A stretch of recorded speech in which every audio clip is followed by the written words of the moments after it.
नमस्कार मित्रांनो, तू ही रे माझा मितवा या मालिकेच्या आजच्या भागामध्ये आता अंजली तिच्या रूममध्ये बसलेली असते आणि ती विचार करत असते. त्याच वेळेला तिथे आता अर्णव येतो आणि अर्णव आल्याबरोबर तो म्हणतो की ताई. तेव्हा ती म्हणते की अरे ये ना, आतमध्ये ये. मग नंतर अंजलीला तो विचारतो की काय कसं वाटतंय आता तुला. तेव्हा अंजली म्हणते की हो, आता ठीक वाटतंय, बरं वाटतंय आता. असं म्हटल्यावर आता अर्णवलाही बरंच वाटतं. नंतर मग अंजली म्हणते, पण अर्णव, तू असं नको ना रे वागत जाऊस. कारण काही झालं तरीही एक गोष्ट ही मला कळते की हे जे सगळं काही काल घडलं ना, त्यामुळे मला हा त्रास झाला. खरं तर तू असा अचानकपणे घरातून निघून गेलास, कोणालाही न सांगता, आणि आमचे कोणाचाही फोन तू उचलत नव्हतास. त्यामुळे मला खरंच खूप त्रास होत होता. त्रास याचाच होत होता की तू काही स्वतःचं काही विचित्र करशील तर. त्यामुळे मला भीती वाटत होती, बाकी काही नाही.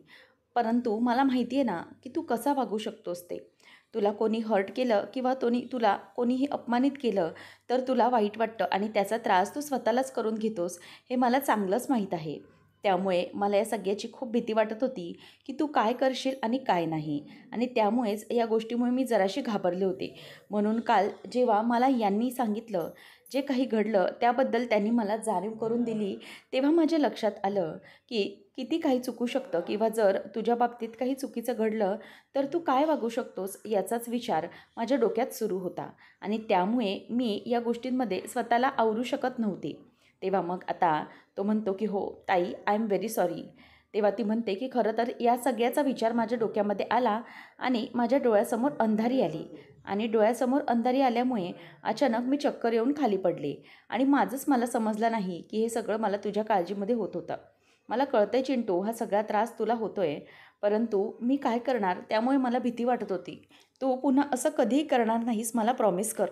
तो म्हणतो की हो ताई, मी तुला प्रॉमिस करतो, मी पुन्हा असं कधीही वागणार नाही. तेव्हा मग आता अर्णव अंजलीकडे बघतच राहतो. पुढच्या क्षणाला अंजली बोलून दाखवते की अर्णव, मला एक सांगशील, तुला असं डेस्परेटली काय भेटायचं होतं ईश्वरीला. म्हणजे ईश्वरीच्या बाबांनीही तुमच्या दोघांच्या भेटण्याला नकार दिला, परंतु तरीही तुला असं तिला काय भेटून सांगायचं होतं, मला सांगशील का तू. आणि जर तुला भेटता येत नसेल तर तू मला सांग ना, मी तिच्यापर्यंत तुझा निरोप पोचवते हवं तर. परंतु तू मला सांग, तुझ्या मनात काय आहे ते मला कळू दे तरी. असं अंजली त्याला विचारते. त्यावेळेला मग त्याच्या डोक्यामध्ये विचार सुरू होतात. डॉक्टरांनी स्ट्रिक्टली अर्णवला सांगितलेलं असतं, काही झालं तरीही तुम्ही कुठलीही गोष्ट त्यांच्यापर्यंत पोचू द्यायची नाही. त्यांना धक्का लागेल किंवा काही होईल अशी कोणतीही गोष्ट त्यांच्यापर्यंत येऊ द्यायची नाही आहे. असं सांगितल्याबरोबर इथे आता अंजलीचं बोलणं तो अगदी शांततेत ऐकून घेतो. आणि ती म्हणते की बोल ना चिंटू, काय झालं, कसला विचार करतोयस तू. तेव्हा मग अर्णव म्हणतो की ताई, अगं असं खरंच काही नाही आहे. म्हणजे असं काही तिला सांगण्यासारखं नाही आहे. जस्ट मला तिला भेटायचं होतं बस, बाकी काही नाही. असं तो बोलून दाखवतो. आणि मग तो तिला विचारतो, ताई ते सगळं जाऊ दे, आज रक्षाबंधन आहे, तू विसरली तर नाही आहेस ना. तेव्हा मग ती म्हणते की चिंटू, अरे असं कसं विसरेन मी. मग ती म्हणते की मग असंच बसून राहणार आहेस का तू. अगं तू चल लवकर, पटकन रेडी हो, मी तुझी बाहेर वाट बघतोय. मला राखी बांधणार आहेस ना तू. तेव्हा मग अंजली म्हणते की हो हो, बांधणार आहे मी तुला राखी. मग ती म्हणते की बरं चिंटू, मी तर विसरली नाही आहे राखी बांधायचं, पण तू माझं गिफ्ट तर विसरला नाही आहेस ना. तेव्हा मग तोही गालातल्या गालात हसतो आणि सगळं वातावरण नॉर्मल झाल्यानंतर म्हणतो की ताई, नाही, मी अजिबात विसरलो नाही आहे. ठीक आहे, चल तू तयारी करून बाहेर ये, असं तो तिला सांगतो. आणि अंजलीचा मूड नॉर्मल झाल्यानंतर तो बाहेर पडतो. परंतु त्याच्या चेहऱ्यावर अजूनही टेन्शन असतं. अंजली तर नॉर्मल वागत असते, परंतु त्याच्या डोक्यावर या सगळ्याचं टेन्शन असतं. आणि त्यामुळे तो अगदी घाबरतच तिच्याकडे बघत असतो. कारण त्याला विचार पडलेला असतो की ताई, मी तुझ्याकडून राखी तर बांधून घेईन, परंतु मला तुला प्रोटेक्ट करता येत नाही आहे. म्हणजे त्या राजेश नावाच्या नालायक माणसापासून मला तुझं रक्षण करता येत नाही, काय करू मी, असा विचार आता त्याच्या डोक्यामध्ये येतच राहिलेला असतो. आणि त्यानंतर मग इथे ईश्वरी तिच्या घरी बसलेली असते. आणि अर्णवच्या कानाखाली ज्या प्रकारे बाबांनी म्हणजे संजयने मारलेली असते, त्या विचारांनी तिच्या डोक्यामध्ये अगदी गोंधळ उडालेला असतो. तेवढ्यातच सुप्रिया तिच्यासाठी चहा घेऊन येते आणि म्हणते की इशू, मला माहिती आहे तू कसला विचार करतेस, परंतु प्लीज विचार करू नकोस, शांत हो, सगळं काही व्यवस्थित होईल. आणि हो, तुला आता ठीक वाटतंय ना. तेव्हा ईश्वरी, हो आई, ठीक वाटतंय, असं तिला बोलून दाखवते. आणि त्यानंतर मग आता इथे ईश्वरी ही गप्प बसलेली असते. नंतर ईश्वरी विचारते की आई, अगं मला सांग की आत्या आत्या कुठे आहे? तेव्हा ती म्हणते की अगं आत्या ना 2 दिवस पुण्याला गेल्या आहेत. ॲक्च्युली त्यांचं साड्यांच्या विक्रीचं प्रदर्शन आहे ना, त्यामुळे ते गेल्यात. मग इशू म्हणते की अच्छा ठीक आहे. तेवढ्यातच आता संजय फोनवर बोलत बोलत येतो. तो म्हणतो की ओके ओके ठीक आहे चालेल, मी तुम्हाला लगेचच येऊन भेटतो, काहीच प्रॉब्लेम नाही आहे, असं म्हणून तो फोन ठेवतो. आणि सुप्रिया विचारते की काय हो काय झालं? तेव्हा तो म्हणतो की अगं आपले जे इंदोरचे गुरुजी आहेत ना, त्यांचा भाऊ म्हणे इथेच दादरला राहतो. तेव्हा ती म्हणते की अहो काय सांगताय? मग संजय म्हणतो की हो, म्हणूनच त्याचाच मी विचार केला की पटकन आपण लग्नाचे मुहूर्त काढतोय ना, मग त्यांच्याकडे जाऊन आपण लग्नाचा मुहूर्त लगेचच काढूया. तेव्हा मग ती हो असं म्हणते. मग संजय म्हणतो की अगं हो काय, जा लवकर तयार हो, आपण लगेचच निघूया, असं ते तिला सांगतात. आणि सुप्रिया तयारी करण्यासाठी म्हणून निघून जाते. नंतर आता संजय हा ईश्वरीला म्हणत असतो की इशू बेटा, आम्ही दोघंजणही दादरला जाऊन येतो. म्हणजे कसं आहे ना, त्यांच्याशी बोलून लग्नाचा मुहूर्त फायनल करायला हवा आहे. तेव्हा आता लगेच बाबा म्हणतात की हे बघ इशू, जे काही काल झालं आहे ना, त्या बाबतीत तू विचार करत बसू नको. त्या सगळ्या गोष्टी आता तू डोक्यातून काढून टाक. कारण आता हे जे काही चाललं आहे ते तुझ्या लग्नाचं चाललं आहे. त्यामुळे लवकरात लवकर आपण लग्नाचं मुहूर्त बघूया. आणि म्हणजे काय आहे ना, राकेशजींना आणि मास्तरांना तो मुहूर्त सांगितला पाहिजे. आणि मग यावर त्यांची काय प्रतिक्रिया आहे तेही आपल्याला बघितलं पाहिजे. म्हणजे त्यांचंही म्हणणं आपल्याला बघितलं पाहिजे. त्यानंतर मग आता ईश्वरी म्हणते की बाबा ठीक आहे, पण तिचा मूड जरासा खराब असतो. तेव्हा मग बाबा म्हणतात की इशू एक काम कर, आज तू त्या क्लाउड किचनलाच जाऊ नकोस.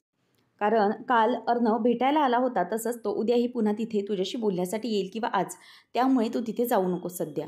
मग ती म्हणते की बाबा, तुम्हाला वाटतंय तसं अर्णव सर नाही आहेत. ते असं कोणाला उगीचच त्रास देणाऱ्यामधले नाही आहे तो. तेव्हा मग बाबा म्हणतात की अगं इशू, पुन्हा तू त्याची बाजू घेतेस? तेव्हा मग ईश्वरी म्हणते की बाबा प्लीज तुम्ही चुकीचं समजू नका. मग तो म्हणतो की बरं ठीक आहे. तेव्हा मग ती म्हणते की नाही जात मी क्लाउड किचनला, आणि ती ही विषय बंद करून टाकते. आणि बाबा म्हणतात की बरं ठीक आहे, नको इतका विचार करूस तू, आम्ही लवकरच तिथून जाऊन येतो आणि तुमच्या लग्नाचा मुहूर्त काढतो. असं म्हटल्यावर आता इथे ईश्वरी मात्र टेन्शनमध्येच असते की पुन्हा एकदा लग्नाची बोलणी सुरू झालेली आहेत.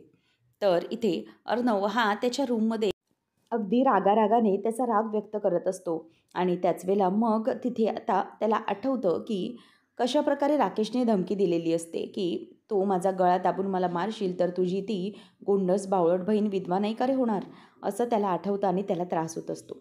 मामा येतो आणि मामा अर्णवला हँडल करत म्हणतो की अरे अर्णव शांत हो शांत हो. आणि अर्णव ऐकत नसतो. त्यावेळेला मग मामा येऊन पटकन दरवाजा बंद करतो आणि अर्णवला म्हणतो की अरे अर्णव, हे असं करून काही होणार आहे का? हे असं केल्याने तुलाच खूप त्रास होणार आहे. त्यामुळे प्लीज जरा शांत हो. असा कोणत्याही प्रकारचा त्रास तू करून घेऊ नकोस. तेव्हा मग लगेच तो म्हणतो की मामा काय करू मी, काय करू, मला सांग ना तूच. मलाच कळत नाही आहे काय करायचं आहे ते. अरे इतक्या सगळ्या गोष्टींमधून त्या राकेशला मी जितकं ताईच्या समोर एक्सपोज करण्याचा विचार करतो, तेवढंच काहीतरी परत घडून बसतं आणि तेवढंच काहीतरी होऊन मग मला थांबावं लागतं. मी काय करू, मला खरंच कळत नाही आहे. यु नो मामा, आज ताई माझ्या हातावर राखी बांधणार आहे. का? तर मी तिचं आयुष्यभर रक्षण करावं म्हणूनच. तिचं रक्षण करण्यासाठी मी तिच्या हातातून राखी बांधून घेणार. परंतु मी खरंच करतो आहे का रक्षण तिचं? त्या राजेश नावाच्या राक्षसापासून मी तिला वाचवू शकतो आहे का? तर नाही. तिला मी खरं सांगूही शकत नाही आहे. कारण मला डॉक्टरांनी सांगितलं आहे की कितीही काही झालं त्यांच्या मनावर गंभीर परिणाम होऊ देता कामा नये. आणि म्हणून मला खरंही सांगता येणार नाही आहे. काय करू मी, मला ना खरंच कळत नाही आहे. त्यावेळेला मग मामा म्हणतो की इतकं सगळं होऊनही तो अजूनही आपल्या घरातच आहे. काय करायचं, माझी खूप चिडचिड होती आहे. तेव्हा मामाला समजतं. मामा म्हणतो की हे बघ अर्णव, मला पूर्ण समजते तुझ्या मनात काय चालू आहे ते. परंतु आपल्याला असं चिडचिड करून चालणार नाही आहे. काय ना अर्णव, आपल्याला सिच्युएशन ही कंट्रोलच्या बाहेर चालली आहे. आपल्यालाही कळतं आहे. परंतु त्या राकेश माणसासारख्या बेडगी माणसाबरोबर जर आपल्याला डील करायचं असेल तर आपल्याला आपलं डोकं शांतच ठेवायला हवं आहे. हो, त्याला आपल्याला धडा तर शिकवायचाच आहे, परंतु कसा याचा विचार आपल्याला करायला हवा. कितीही काही झालं तरीही आपल्याला या सगळ्या गोष्टींमध्ये स्वतःला हँडल करायला हवं. मला कळतं आहे सध्या डोक्यामध्ये खूप संताप होतो आहे, बरोबर ना? परंतु आता सिच्युएशन अशी येऊ शकते की काहीच घडू शकतं. म्हणूनच आपल्याला आपल्या डोक्यावर बर्फ ठेवून चालावं लागणार आहे आणि त्याच्या विरोधात प्लॅनिंग करावं लागणार आहे. तेवढ्यातच आकाश दरवाजा वाजवतो, दादा. तेव्हा मग मामा येऊन दरवाजा उघडतो आणि त्याला म्हणजेच अर्णवला शांत राहायला सांगतो. आकाश धावत येतो आणि म्हणतो की दादा, एक मेजर प्रॉब्लेम झाला आहे बेंगलोरच्या ऑफिसमध्ये. अर्णव विचारतो की काय झालं आहे आता. त्यावर आता मामा म्हणतो की काय रे आकाश, काय झालं आहे काय. आकाश रागाने बघायला लागतो आणि म्हणतो की बाबा, एक मेजर प्रॉब्लेम झालेला आहे, म्हणजे तिथे एक लीगल मॅटर झाला आहे. तेव्हा मग अर्णव दादा, मला हे काही जमणार नाही आहे, तू हे सगळं जमव, म्हणजेच तुला हे सगळं जमेल, मला ही सिच्युएशन तिकडे हँडल करता येणार नाही आहे, म्हणून दादा तुलाच जावं लागेल, असं आकाश आता त्याला समजावत असतो. तेव्हा मग आकाशला मामा म्हणतो की प्लीज तू मला हे सगळं समजवशील का, एक्सप्लेन करशील का, म्हणजे मी बघतो की काय करायचं ते पुढे. त्यावर आता आकाश म्हणतो की डॅड, आता हे तुम्ही सगळं काय बोलताय. तेव्हा मग अर्णव म्हणतो की आकाश, ॲक्च्युली मामा इज राईट, प्लीज तू एक्सप्लेन कर ना त्याला काय मॅटर आहे ते, मग बघता येईल आपल्याला पुढे काय करायचं आहे ते. असं म्हणून आता आकाश सगळा घडलेला प्रकार जो असतो तो मामाला समजावून सांगतो आणि असं असं घडलं आहे तर तिथे लीगल मॅटर आहे, त्यामुळे हा मला हँडल करायला जमणार नाही आहे.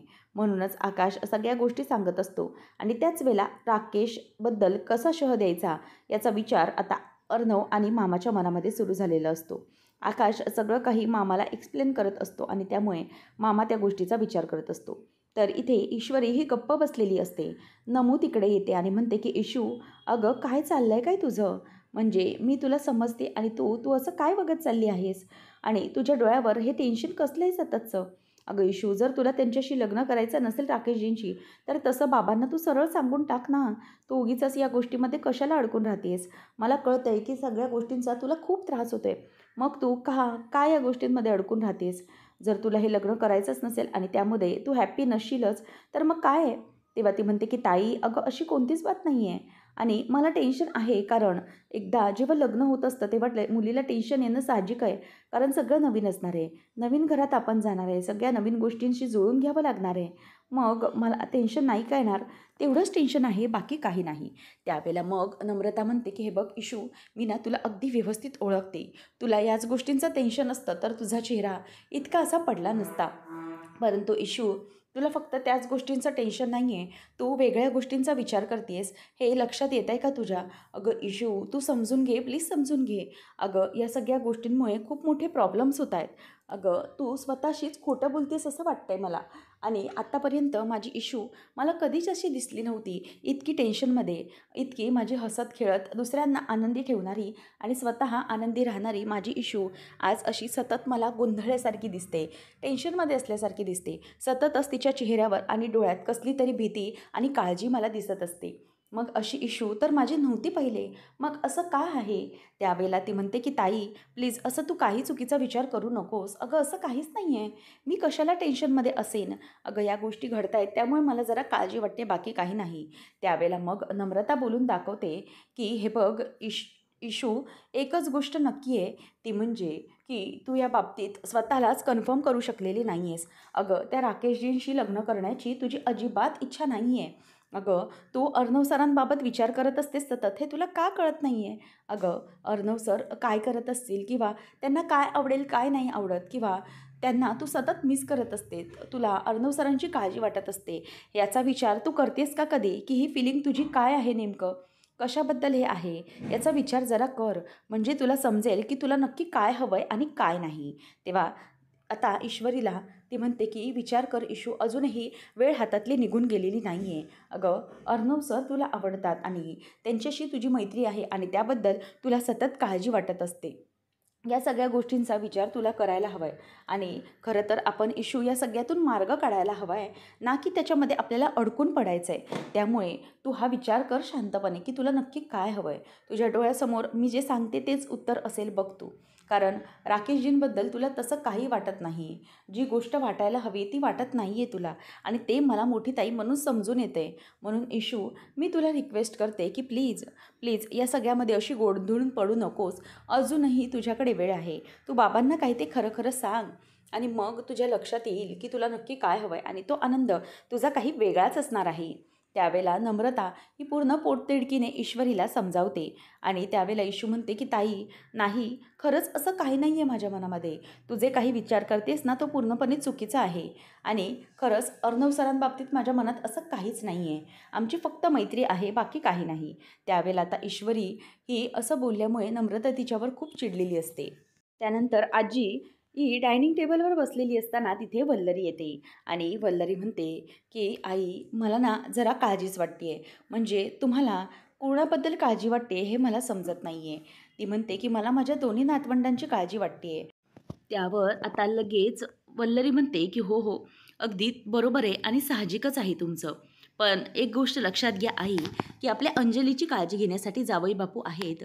ते तिची अगदी व्यवस्थित काळजी घेतील. परंतु आपला अर्णव मात्र एकटा पडलाय हो. म्हणजे त्याला कोणी समजून घ्यायला असं नाही आहे. म्हणजे जर त्याचं लग्न झालं असतं किंवा त्याची बायको असली असती, तर सगळ्या गोष्टी अगदी कशा व्यवस्थित झाल्या असत्या. कसलीही काळजी नसली असती मग आपल्याला. तेव्हा मग आता आजी म्हणते, की "हो, तुझं म्हणणं मला पटतंय, परंतु काय ना, लग्नाच्या गोष्टी, मुहूर्त या सगळ्या गोष्टी बघूनच ठरवायच्यात म्हणून म्हटलं." त्यावेळेला लगेच आता लावण्याला बघतच वल्लरी म्हणते, की "हो, बरोबर आहे आई, काही झालं तरीही हा मुहूर्त हे सगळं बघायला हवं आहे आपल्याला. म्हणजे लवकरात लवकर बघायला हवं आहे. कारण या सगळ्या गोष्टी जर आपल्याला थांबवायच्या असतील, तर लवकरात लवकर आपल्याला अर्णवचं लग्न हे उरकून घ्यायलाच हवं."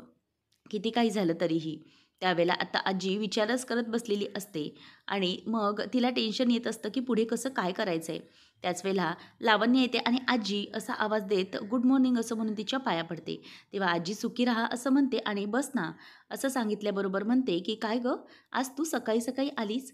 तेव्हा मग आजीला ती म्हणते, की "हो, ॲक्च्युली त्याचं काय झालं ना, माझं मॉमशी बोलणं झालं. म्हणजे या लग्नाबद्दल, की तुम्ही मॉम जोपर्यंत येत नाही तोपर्यंत तुम्ही लग्नाला पुढे करणार नाही. त्यामुळे मी मॉमला तसं सांगितलं. आजच्या दिवसामध्ये मॉम तुम्हाला कॉल करणार आहे आणि पुढे लग्नाचं काय ते ती बोलून घेणार आहे. म्हणूनच मी इथे आले. खरं तर मला असं वाटतंय ना, की हे सगळं खूप विचित्र पद्धतीने चाललंय. म्हणजे ARला खूप त्रास होत असेल या सगळ्याचा. खरं तर हे सगळं काल जे काही प्रकरण घडलंय त्यामुळे तो जास्त टेन्शनमध्ये असू शकेल. मी त्याला अगदी व्यवस्थितच समजू शकते. म्हणून जाऊ दे. जर समोर आपण पुन्हा लग्नाचा विषय काढला ना, तर मग तो पुन्हा डिस्टर्ब होईल आणि पुन्हा त्या सगळ्याचा विचार करेल. त्यामुळे मला असं वाटतंय, की आजी आपण ना सध्या लग्नाचा विषयच नको काढूया. जाऊ दे. लग्न लांबणीवर गेलं तरी काय आता? काय करणार आहे मी? जर मी त्याच्याशी लग्न केलं असतं, तर हक्काने त्याला काहीतरी समजवू शकले असते. परंतु आता ते होऊ शकत नाही आहे. त्यावेळेला आजी म्हणते, की नाही, लग्नाचा मुहूर्त पुढे जाणार नाही आहे. तो मी त्याच्याशी बोलून सगळं काही ठरवते. तुझ्या आईशीही माझं बोलणं होऊ दे. लवकरात लवकर आपण बघू. वल्लरी, लावण्य खुश होतात. आता मामा आणि अविनाश येतात आणि म्हणतात, की आई आता काय करायचं ना यावर तूच मला जरा सांग. त्यावेळेला आता आजी म्हणते, की आता काय झालं आहे? तेव्हा त्यावर आकाशला ती सांगायला सांगते. आकाश म्हणतो, की अगं ॲक्च्युली एक प्रॉब्लेम झालेला आहे. आजी, आपलं जे बँगलोरचं ऑफिस आहे ना तिथे इश्यू झाला आहे आणि तिथे काही लीगल कामासाठी जावं लागणार आहे. आणि मला तर असं वाटतं, की जर आपण दादाला पाठवलं, तर तो डिस्टर्ब आहे. त्यामुळे सध्या त्याला पाठवणं हे मला चुकीचं वाटतंय. आणि मग आकाश म्हणतो, की हो, मलाही जाता येणार नाही. कारण काय तिथलं लीगल मॅटर्स मला समजत नाहीत. मग आता काय करायचं हा प्रश्न पडलेला असतो. आणि त्याचबरोबर आजीला तो म्हणतो, की लावण्यावर तर इकडच्या कामाचा भार असणार आहे. जर दादा गेला, तर लावण्यावर सगळं पडेल. त्यावर लगेच आता लावण्य म्हणते, की हो, हो, येस. मग त्यानंतर लगेचच पुढे मामा म्हणतो, की लावण्यालाही नाही जाता येणार, आकाशलाही नाही जाता येणार. मग आपल्याला एक काम करता येईल. आई, जर तुझी परवानगी असेल, तर आपण तिथे जावई बापूंना पाठवलं तर? म्हणजे कसं आहे ना, ते लीगल मॅटर व्यवस्थित हँडल करू शकतात. त्यावेळेला आता लगेच लावण्याला आनंद होतो. ती म्हणते, की हो, हो, ॲब्सोल्युटली यू आर राईट मामा. कारण काय ना, की जीजूंना ते सगळे हँडल करता येईल. After all he is a lawyer. त्यामुळे सगळ्या लीगल मॅटर्स आहेत, ते त्यांना अगदी व्यवस्थितपणे हँडल करता येतील. त्याबरोबर मामा म्हणायला लागतो, की हो, मीही तेच म्हणतोय. जर तिथे काही वेगळं घडत असेल, तर आपला अर्णव तिथे असेलच ना अटेंड करायला, ऑनलाईन वगैरे. परंतु जर तिथे लीगल मॅटर्ससाठी जावई बापू गेले, तर जरा चांगलंच पडेल ना इम्प्रेशन. म्हणजे कसं आहे, एखादा लॉयर तिथे गेला, तर ह्या गोष्टी अगदी तातडीने सॉल्व्ह होऊ शकतात. तेव्हा मग लगेचच सगळेजण हो म्हणतात, की हो, हो, अगदी बरोबरच आहे. आता हा प्रश्न सांगितल्याबरोबर मामा मात्र खुश होतो. त्यावर आता मामा म्हणतो, की आई, तुला याचं एक काम करायचं आहे, ते म्हणजे तुला जावे बापूंशी यावर बोलावं लागेल. तेव्हा ती म्हणते, की अरे, तुम्ही बोललात तरी काहीच हरकत नाही आहे. मग त्यावर तो म्हणतो, की तसं नाही. अगं कसं आहे ना, मी बोलेन नेहमीप्रमाणे होतं ना ते सगळं. परंतु तू बोललीस तर कसं? कंपनीच्या बाबतीतलं वजन पडेल आणि मग जावई बापूंना त्या गोष्टी समजून घेता येतील, बरोबर की नाही? म्हणूनच मी सांगतोय, की या सगळ्या गोष्टी तू त्यांच्याशी बोल आणि मग बाकीच्या गोष्टी आपण फायनल करूया. आई, तुला बरोबर वाटतंय ना मी काय बोलतोय ते? म्हणजे तू बोललीस तर कसं जावई बापूंना जरा शब्दाचं वजन पडेल, हो की नाही? किंवा मला ते टाळू शकतात. त्यांना असं वाटेल की माझ्या बायकोची अशी परिस्थिती आहे आणि मला पाठवतात. पण तू त्यांना समजाव, नाही का? म्हणजे अंजलीची काळजी घेण्यासाठी आपण सगळेजण इथे आहोत. तिची काळजी करण्याची काहीच गरज नाही आहे. असं आपण त्यांना म्हणजेच तू तसं त्यांना समजावून सांग. मग त्यांना कळेल. तेव्हा आजी म्हणते की हो, अविनाश तुझा मुद्दा मला पटतोय. ठीक आहे, नको काळजी करूस. मी जावई बापूंशी या बाबतीत बोलून घेते. म्हणजे काय आहे ते मला त्यांच्याशी बोलता येईल. नको करूस काळजी. तेव्हा मग आता अविनाशचं या बाबतीतलं कोडं सुटतं. कारण त्याचा जो काही प्लॅन असतो राजेशच्या बाबतीत तो आता वर्क होत असतो. तर त्यावेळेला आजी म्हणते की ठीक आहे, चालेल. हा पण प्रॉब्लेम मी तुझा सॉल्व्ह करते. मी बोलून घेते त्यांच्याशी आणि आपण त्यांनाच पाठवूया.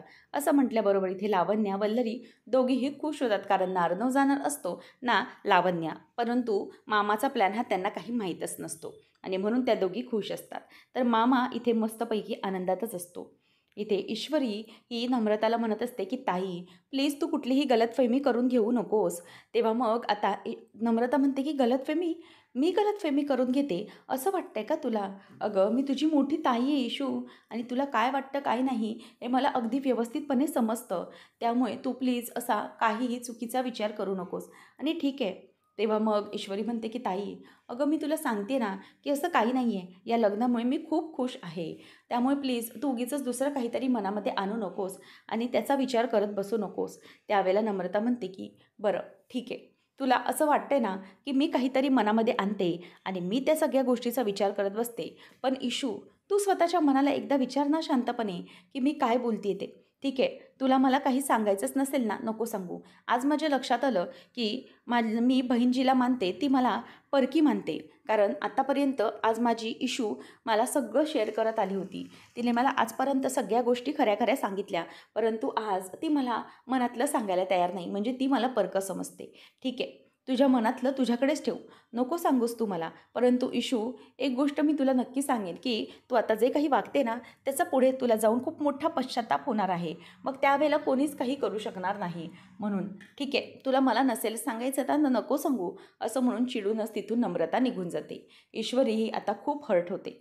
त्यानंतर पुढच्या भागामध्ये आता अर्णवच्या इथे रक्षाबंधन असतं आणि अंजली ही दरवर्षीप्रमाणे अर्णवला ओवाळत असते आणि त्याच्या हातावर आता ती राखी बांधत असते. सगळीकडे अगदी आनंदी आनंद असतो आणि सगळेजण अगदी आनंदातच हे सगळं करत असतात. त्यावेळेला आता ती राखी बांधल्याबरोबर अर्णव आनंदाने ती राखी बांधून देखील घेतो. परंतु त्याचं लक्ष हे तिच्याकडे जातं. तेव्हा तिच्या चेहऱ्यावरचा जो आनंद असतो तो या राजेशचं समजल्यानंतर त्याचं काय होईल असा विचार डोक्यामध्ये येत असतो. तर इथे आजी हे राकेशला सांगत असते की हे बघा जावे बापू, तुमच्याकडे एक महत्त्वाचं काम आहे. ते म्हणजे तुम्हाला लवकरात लवकर बँगलोरच्या ऑफिसला जावं लागणार आहे. काय ना, तिथे लीगल काम आहे आणि ते तुम्हाला पूर्ण करायचं आहे.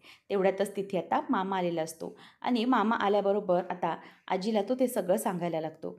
त्यावेळेला आता अर्णव म्हणायला लागतो की म्हणजे मी हे सगळं केलं असतं, परंतु ना मला जरा काळजी वाटते की हे सगळं कसं, म्हणजे अंजलीची काळजी घेण्यासाठी इथे कोण आहे?